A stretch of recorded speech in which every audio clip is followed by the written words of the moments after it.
दोस्तों, आज हम आपके सामने एक ऐसी कहानी लेकर आए हैं जो आपके दिल को छू जाएगी।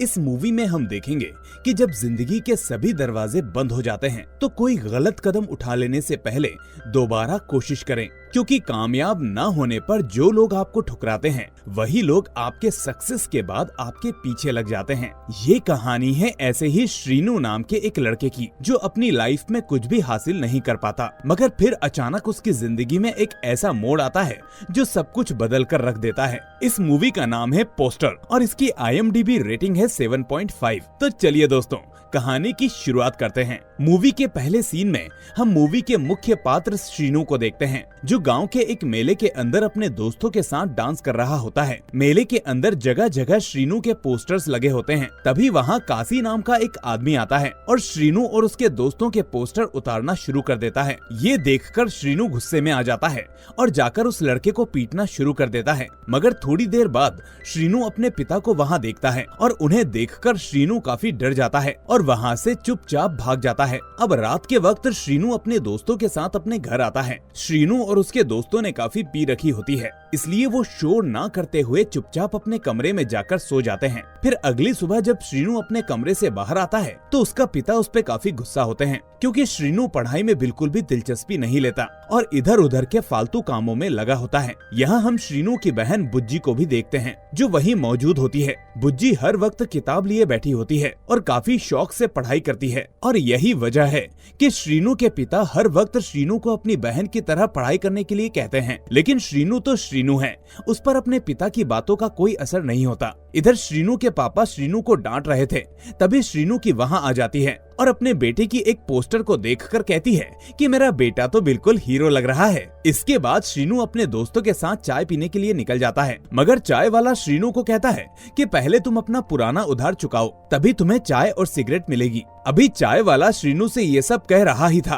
कि तभी वहाँ पर श्रीनू के गांव का एक आदमी आता है जिसके हाथ में एक लेटर होता है। वो श्रीनू के पास आकर उसे वो लेटर पढ़ने के लिए देता है, मगर श्रीनू वो लेटर पढ़ नहीं पाता क्योंकि श्रीनू की पढ़ाई लिखाई कुछ खास हुई नहीं थी। इसलिए श्रीनू वहाँ मौजूद एक छोटे बच्चे को लेटर देता है और बोलता है कि तुम ये लेटर पढ़ दो, जिसके बाद वो बच्चा उस लेटर को पढ़कर सुना देता है। अगले सीन में हम श्रीनू की माँ को देखते हैं जो श्रीनू को एक लंच बॉक्स देती हैं और बोलती हैं कि तुम ये लंच बॉक्स अपने पिता को देकर आ जाओ। दरअसल श्रीनू के पिता सिनेमा में प्रोजेक्टर ऑपरेटर की नौकरी करते हैं, उसमें काम करते हैं और वो पिछले 20 सालों से यहाँ नौकरी कर रहे हैं। अब श्रीनू अपने पिता को लंच बॉक्स देने सिनेमा हॉल जाता है, लेकिन वहाँ भी उसके पिता श्रीनू से बोलते हैं कि श्रीनू तुम पढ़ाई पर ध्यान दिया करो। दरअसल श्रीनू के पिता नहीं चाहते हैं कि उनका बेटा भी उनकी तरह कोई प्राइवेट नौकरी करे, लेकिन श्रीनू अपने पिता की बातों पर ध्यान नहीं देता और वहाँ से चला जाता है। अब अगले दिन सिनेमा में काफी भीड़ लगी होती है क्योंकि आज सिनेमा हॉल में किसी प्रसिद्ध अभिनेता की मूवी रिलीज होने वाली है,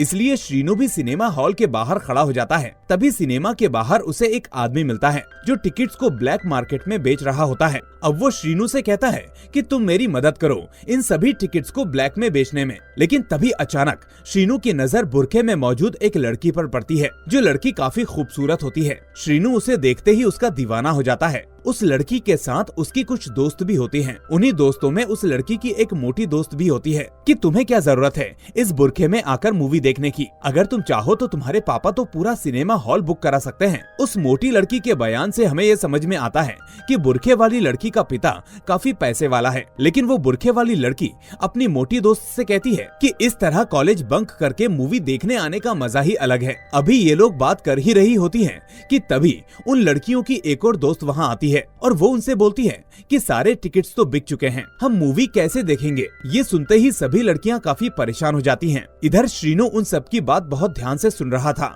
वो ब्लैक में टिकट्स बेचने वाले आदमी से सारे टिकट्स लेकर उन सभी लड़कियों के पास जाकर उन्हें टिकट्स दे देता है। बुरखे वाली लड़की एक 2000 का नोट श्रीनू को देती है, मगर श्रीनू उससे कहता है कि मैं ये पैसे मूवी खत्म होने के बाद लूंगा, जिस पर वो लड़की भी राजी हो जाती है। इसके बाद वो लोग मूवी देखने अंदर चले जाते हैं। अब मूवी शुरू हो जाती है और श्रीनू भी उन लड़कियों के साथ जाकर बैठ जाता है। तभी वो मोटी लड़की श्रीनु को देख रही थी। वो मोटी लड़की उसकी नीयत को जान जाती है और श्रीनु से कहती है, तुम मूवी पर कंसंट्रेट करो, ज्यादा इधर उधर देखने की जरूरत नहीं है। लेकिन श्रीनु तो जैसे उस बुरखे वाली लड़की से अपनी नजरें हटा ही नहीं पाता। मूवी के दौरान श्रीनु उनके लिए कुछ स्नैक्स भी लेकर आता है। तभी वो बुरखे वाली लड़की अपना नकाब उतारती है और जब श्रीनु उस लड़की को बिना बुरखे में देखता है तो उसे देखता ही रह जाता है और उसी लड़की से उसे पहली ही नजर में प्यार हो जाता है। और अब श्रीनु उस लड़की के ख्यालों में खो जाता है और सिनेमा हॉल में ही सो जाता है। जब श्रीनु की आंख खुलती है तो वहाँ सिनेमा हॉल की सफाई करने वाला स्टाफ मौजूद होता है, जो श्रीनु को बताते हैं कि मूवी खत्म हो चुकी है और अब अगली मूवी का वक्त है। जिसके बाद श्रीनु उठकर वहाँ से सीधा अपने दोस्तों के पास जाता है और उन्हें ये पूरी बात बताता है। उसके दोस्त भी ये बात सुनकर श्रीनु पर काफी हंसते हैं और कहते हैं कि तुम बहुत बड़े पागल हो, तुमने उन लड़कियों को फ्री के टिकट्स भी दिए और स्नैक्स भी खिलाए, अब तो तुम्हें तुम्हारे पैसे नहीं मिलने वाले।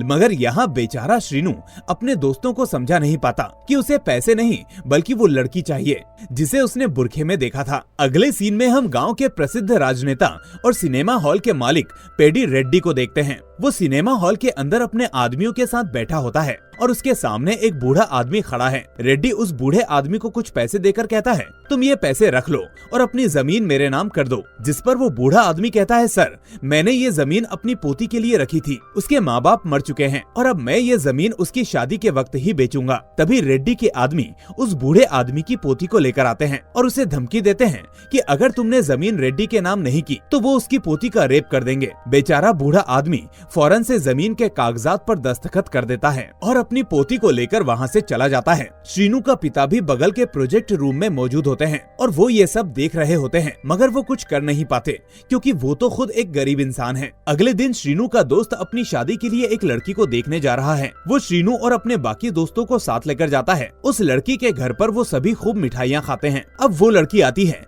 जिसे उसका दोस्त देखने आया था। श्रीनु का दोस्त उससे अकेले में मिलने की बात करता है और जब श्रीनु का दोस्त अकेले में उस लड़की से मिलता है तो वो लड़की कहती है, तुम्हें मुझे हर रोज वाइन की बोतल लाकर देनी होगी और हर हफ्ते मुझे एक फिल्म दिखानी होगी। इसके अलावा वो लड़की श्रीनु के दोस्त से बहुत सी फरमाइशें करती है। ये सब सुनकर श्रीनु का दोस्त बेचारा पहले ही हार मान लेता है और सभी लड़के वाले वहाँ से चले जाते हैं। अब श्रीनु और उसके दोस्त रोड पर खड़े होकर यही सब डिस्कस कर रहे होते हैं कि तभी अचानक श्रीनु को वही बुरखे वाली लड़की दिखाई देती है। वो अपनी स्कूटर पर होती है। श्रीनु उसे देखकर उसे फॉलो करना शुरू कर देता है, मगर वो लड़की एक गर्ल्स कॉलेज के अंदर चली जाती है और उसके पीछे पीछे श्रीनु भी उस कॉलेज के अंदर जाने लगता है। लेकिन कॉलेज का गार्ड श्रीनु को अंदर जाने नहीं देता। श्रीनु को तो जैसे प्यार का भूत सवार होता है, इसलिए वो कॉलेज की दीवार फांदकर अंदर चला जाता है और फिर वो उस लड़की के पास जाता है। लेकिन वो लड़की श्रीनु को पहचानने से इनकार कर देती है। मगर तभी वहाँ उस लड़की की सहेलियाँ आ जाती हैं और उनके साथ वो मोटी लड़की भी होती है। वो लड़की बुरखे वाली लड़की को मेघना नाम से बुलाती है और यहाँ श्रीनु को उस लड़की का नाम पता चल जाता है। अब श्रीनु को मेघना से बात करने का बहाना चाहिए था, इसलिए वो उससे अपने पैसे मांगता है। मेघना उसे 2000 का नोट दे देती है, लेकिन श्रीनु उससे बोलता है कि मैं तुम्हारे बचे हुए पैसे वापस करना चाहता हूँ, इसलिए तुम्हें अपना फोन नंबर देना होगा। लेकिन मेघना साफ इनकार कर देती है और श्रीनु से बोलती है कि मुझे बचे हुए पैसे वापस नहीं चाहिए, तुम उसे अपने पास रख लो। लेकिन श्रीनु जिद पकड़ लेता है और मेघना से बोलता है कि मैं तुम्हारे पैसे तुम्हें जरूर वापस करूंगा। अब मेघना जानबूझकर अपनी उस मोटी दोस्त का फोन नंबर श्रीनु को दे देती है और वहाँ से चली जाती है। अब श्रीनु के दोस्त उससे वो 2000 रुपए का नोट मांगते हैं क्योंकि वो पार्टी करना चाहते हैं, मगर श्रीनु कहता है कि ये नोट तो मैं अपनी सारी जिंदगी अपने पास रखूंगा और कभी किसी को नहीं दूंगा क्योंकि ये मेघना की निशानी है। शाम के वक्त श्रीनु अपने घर में बैठा ऑमलेट खा रहा होता है। तभी उसकी बहन उसे आकर बताती है कि मैंने तुम्हारी जेब से 2000 रुपए का नोट निकाला था और उन्हीं पैसों से मैं दुकान से अंडे लेकर आई थी। ये सुनते ही श्रीनु दुकान की तरफ भागता है और दुकान वाले से वो 2000 रुपए का नोट ले लेता है और उस नोट के ऊपर प्लास्टिक का एक कवर चढ़ा देता है। रात के वक्त श्रीनु और उसके दोस्त मिलकर शराब पीते हैं। तभी श्रीनु मेघना के दिए हुए नंबर पर फोन करता है, लेकिन मेघना की मोटी दोस्त फोन उठाती है और श्रीनु की काफी बेइज्जती कर देती है। अगली सुबह श्रीनु अपने दोस्तों के साथ मेघना के कॉलेज जाता है, मगर कॉलेज बंद होता है क्योंकि आज रविवार है। फिर श्रीनु दोबारा मेघना की दोस्त को कॉल करता है और उससे मेघना का पता पूछने की कोशिश करता है, मगर वो फिर भी श्रीनु को काफी बातें सुनाकर फोन कट कर देती है। अगले सीन में श्रीनु अपने पापा को लंच बॉक्स देने के लिए जाता है और लंच देकर जैसे ही वो सिनेमा हॉल से निकलता है तो उसकी बाइक रेड्डी की गाड़ी से टकरा जाती है। वो रेड्डी से सॉरी कहता है, मगर रेड्डी के आदमी उससे बदतमीजी करने लगते हैं, जिस पर श्रीनु को गुस्सा आ जाता है और वो उन सबको मारने लगता है। तभी रेड्डी वहां आकर अपने आदमियों को रोक लेता है। रेड्डी को सिनेमा हॉल में काम कर रहा एक आदमी बताता है कि ये प्रोजेक्ट ऑपरेटर का बेटा श्रीनू है। ये सुनते ही रेड्डी उसे वहां से जाने देता है। अब श्रीनू अपने घर आता है तो उसके पिता उस पर काफी गुस्सा होते हैं। वो कहते हैं कि रेड्डी के आदमियों को मारने की क्या जरूरत थी, वो अब तुम्हारे साथ कुछ न कुछ जरूर करेगा क्योंकि तुम्हें रेड्डी ने मिलने के लिए बुलाया है। लेकिन श्रीनू अपने पिता से कहता है कि हमें किसी से डरने की कोई जरूरत नहीं है क्योंकि गलती रेड्डी के ड्राइवर की थी। अगली सुबह श्रीनू रेड्डी से मिलने के लिए जाता है, जहां रेड्डी उसे कहता है कि तुम पढ़े लिखे हो इसलिए मैं तुम्हें अपने पास काम पर रखना चाहता हूँ। श्रीनू ये सुनकर काफी खुश हो जाता है और काम करने के लिए तैयार हो जाता है, जिसके बाद रेड्डी उसे कुछ पैसे एडवांस भी देता है। श्रीनू काफी खुश होता है क्योंकि उसे एक नौकरी मिल गई है। वो अपने दोस्तों के साथ नौकरी मिलने की खुशी को सेलिब्रेट करता है और उनके साथ बैठकर शराब पीता है। इसके बाद वो दोबारा मेघना के दोस्त को कॉल करता है, लेकिन इस बार मेघना अपनी दोस्त से फोन ले लेती है। तभी श्रीनू फिर मेघना से कहता है कि मैं तुम्हें पैसे वापस करना चाहता हूँ। ये सुनकर मेघना को काफी गुस्सा आ जाता है और वो श्रीनू से उसकी लोकेशन मांगकर वहाँ पहुँच जाती है और उसके दोस्तों को बहुत बातें सुनाती है और साथ ही श्रीनू के एक दोस्त को एक दो थप्पड़ भी मार देती है और वहाँ रखी वाइन की बोतल से वाइन पी जाती है और पीने के बाद वो अपने होश में नहीं रहती। मेघना की दोस्त उसे वहाँ से ले जाती है, मगर जाने से पहले श्रीनू उससे उसका नंबर मांगता है तो मेघना अनजाने में उसे अपना नंबर दे देती है। अगली सुबह श्रीनू मेघना को कॉल करता है और अब मेघना उसकी बातों को एंजॉय करने लगती है और देखते ही देखते वो श्रीनू को पसंद करने लगती है। श्रीनू रेड्डी के लिए काम करता है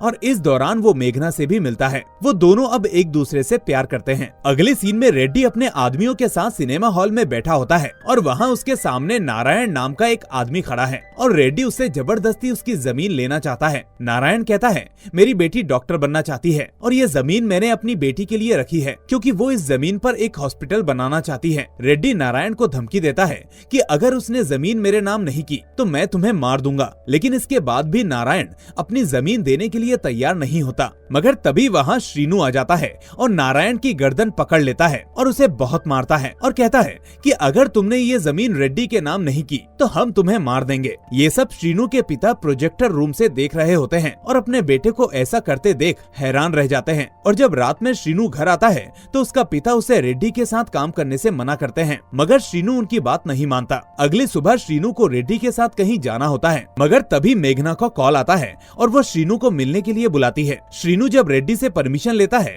तो उसे बताता है कि आज मुझे एक किसी दोस्त से मिलने जाना है। तभी रेड्डी उससे पूछता है कि क्या तुम किसी लड़की से प्यार करते हो, तो श्रीनू हाँ में जवाब देता है। रेड्डी कहता है ठीक है, तुम उससे मिलने के लिए चले जाओ और अगर लड़की के माँ बाप रिश्ते के लिए मना करें तो उन्हें मेरा नाम बताना, मैं तुम्हारी शादी करवाऊंगा। ये कहकर रेड्डी वहाँ से चला जाता है। अब श्रीनू मेघना से मिलने के लिए जाता है। वो दोनों काफी एंजॉय करते हैं, मगर जैसे ही श्रीनू मेघना को अपनी बाइक पर लेकर आ रहा होता है कि अचानक रास्ते में रेड्डी और उसका बेटा इन दोनों को एक साथ देख लेते हैं और रेड्डी काफी गुस्से में आ जाता है। पर यहाँ हमें ये बात समझ में नहीं आती कि आखिर रेड्डी गुस्से में क्यों है। इसके बाद रेड्डी और उसके आदमी श्रीनू के घर जाते हैं। तभी श्रीनू भी वहाँ आता है और रेड्डी को अपने घर में देखकर काफी हैरान हो जाता है। अचानक रेड्डी श्रीनू को मारना शुरू कर देता है और फिर रेड्डी के तमाम आदमी उसे मारना शुरू कर देते हैं। श्रीनू की माँ और बहन काफी रोती हैं और रेड्डी को रोकने की कोशिश करती हैं, मगर रेड्डी उनकी बात नहीं सुनता। तभी वहाँ रेड्डी का बेटा आता है और उसके साथ मेघना भी होती है और यहाँ हमें ये बात पता चलती है कि मेघना रेड्डी की बेटी है। ये सब देखकर श्रीनू के माता पिता काफी घबरा जाते हैं और उन लोगों को रोकने की कोशिश करते हैं, मगर रेड्डी का बेटा श्रीनू को काफी जख्मी कर देता है। अब श्रीनू कहता है कि मैं नहीं जानता था कि ये तुम्हारी बेटी है, लेकिन अब मेघना भी मुझे पसंद करती है और मैं भी उसे पसंद करता हूँ। इसके बाद रेड्डी अपनी बेटी से पूछता है क्या ये लड़का सच कह रहा है, तुम इसे पसंद करती हो? लेकिन मेघना कहती है नहीं, मैं इसे पसंद नहीं करती। और यहाँ ये बात सुनकर श्रीनू हैरान रह जाता है, जिसके बाद रेड्डी और उसके आदमी मेघना को लेकर वहाँ से चले जाते हैं। श्रीनू का बाप श्रीनू को घर से निकाल देता है और कहता है तुमने मेरी इज्जत मिट्टी में मिला दी और अब मेरे लिए तुम मर चुके हो। जिसके बाद श्रीनू वहाँ से अपनी बाइक लेकर चला जाता है। श्रीनू ने अपना प्यार, अपनी फैमिली, रेस्पेक्ट सब कुछ खो दिया है। श्रीनू अब मरना चाहता है, उसके पास जीने की कोई वजह नहीं है। उसे काफी चोटें लगी हैं। वो अपनी बाइक तेजी से चलाने लगता है ताकि वो किसी गाड़ी से टकराकर मर जाए।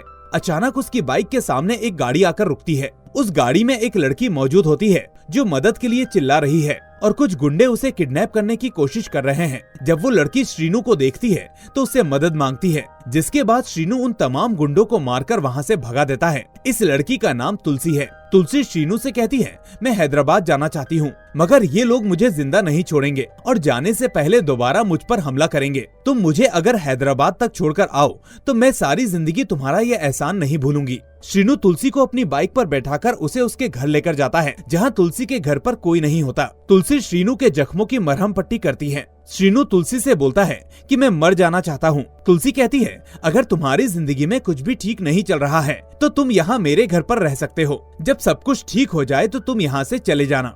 जिसके बाद तुलसी श्रीनु के लिए कॉफी बनाने के लिए किचन की तरफ जाती है। तभी श्रीनु की नजर दीवार पर टंगी एक तस्वीर पर पड़ती है। ये तस्वीर उसी नारायण नाम के आदमी की है जिसे श्रीनु ने थप्पड़ मारे थे। उस तस्वीर पर फूलों का हार देखकर श्रीनु काफी परेशान हो जाता है। तभी तुलसी उससे कहती है कि ये मेरे पिता हैं, 2 दिन पहले उनकी मौत हो गई। ये कहकर तुलसी सोने के लिए चली जाती है, मगर श्रीनु अब काफी परेशान हो जाता है क्योंकि जिस आदमी को उसने पैसों के खातिर रेड्डी के कहने पर थप्पड़ मारा था, उसकी बेटी उसे अपने घर में रहने के लिए कह रही है। लेकिन श्रीनु ये बात तुलसी को नहीं बता सकता कि उसके पिता की मौत की वजह रेड्डी है और इस जुर्म में श्रीनु ने भी उसका साथ दिया है। अगली सुबह श्रीनु जब फ्रेश होने के लिए बाथरूम जाता है तो तुलसी की आंटी वहाँ आती हैं और वो तुलसी से कहती हैं कि मेरे भाई के मर जाने के बाद एक तुम ही हो, तुम मेरे बेटे से शादी कर लो। दरअसल तुलसी की आंटी बहुत ही लालची किस्म की औरत थी और वो ये सब सिर्फ और सिर्फ तुलसी का घर लेने के लिए कह रही थी।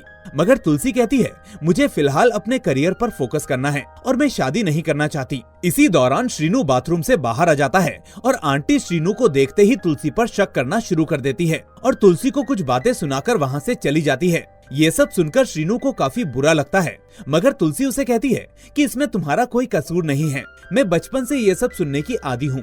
फिर वो श्रीनु को अपनी कहानी बताती है। वो कहती है, मेरे पिता एक हॉस्पिटल में जॉब करते थे और मेरी माँ भी उसी हॉस्पिटल में नर्स थी। मेरे पिता ने मेरी माँ से लव मैरिज की थी, तब पूरे खानदान ने मेरे पिता का साथ छोड़ दिया था और जब मैंने जन्म लिया तब मेरी माँ इस दुनिया से चल बसी और तब से मेरे पिता ने मुझे अकेले पाला है। लेकिन एक दिन मेरे पिता गांव में अपनी जमीन लेने के लिए गए जिस पर मैं हॉस्पिटल बनाना चाहती थी, मगर उस शाम जब वो वापस आए तो वो काफी परेशान थे और उसकी अगली सुबह मेरे पिता अपने बिस्तर पर मुझे मरे हुए मिले।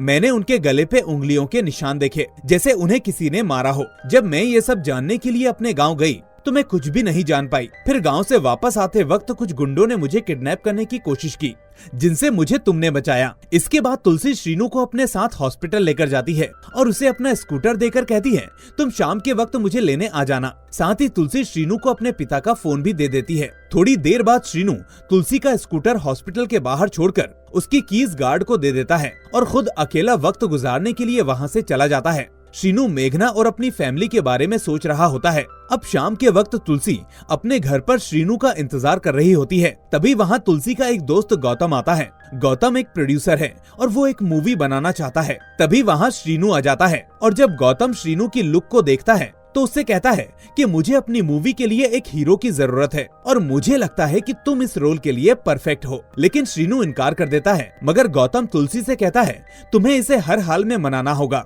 क्योंकि मुझे लगता है कि ये मेरी मूवी के लिए परफेक्ट है। तुलसी श्रीनु को कहती है कि तुमने अपनी जिंदगी में बहुत कुछ खोया है, मगर अब तुम्हें जिंदगी एक नई अपॉर्चुनिटी दे रही है। तुम्हें इस मौके का फायदा उठाना चाहिए और खुद को साबित करना चाहिए। इसके बाद श्रीनु मान जाता है और वो एक डेमो वीडियो रिकॉर्ड करके गौतम को भेज देता है। जब मूवी के डायरेक्टर डेमो वीडियो देखते हैं तो उसे ये वीडियो काफी पसंद आती है और वो श्रीनु को अपनी मूवी में हीरो के तौर पर ले लेता है। और ये बात जब तुलसी को पता चलती है तो वो बहुत ही ज्यादा खुश हो जाती है। अब कुछ ही दिनों में श्रीनु की मूवी की शूटिंग शुरू हो जाती है और तुलसी इसमें श्रीनु की बहुत ज्यादा मदद करती है। श्रीनु मूवी में काफी मेहनत करना शुरू कर देता है। इसके साथ ही वो अपनी फिजिकल हेल्थ का भी ध्यान रखता है। श्रीनु तुलसी से काफी अटैच्ड फील करने लगता है। यहाँ हम ये बात समझ जाते हैं कि तुलसी भी श्रीनु को पसंद करने लगी है। अब एक दिन श्रीनु तुलसी को फोन करके बताता है कि मेरी मूवी 2 दिनों में रिलीज होने वाली है, लेकिन तब तुलसी एक मेडिकल कैंप में व्यस्त होती है, इसीलिए वो श्रीनु की बात नहीं सुन पाती।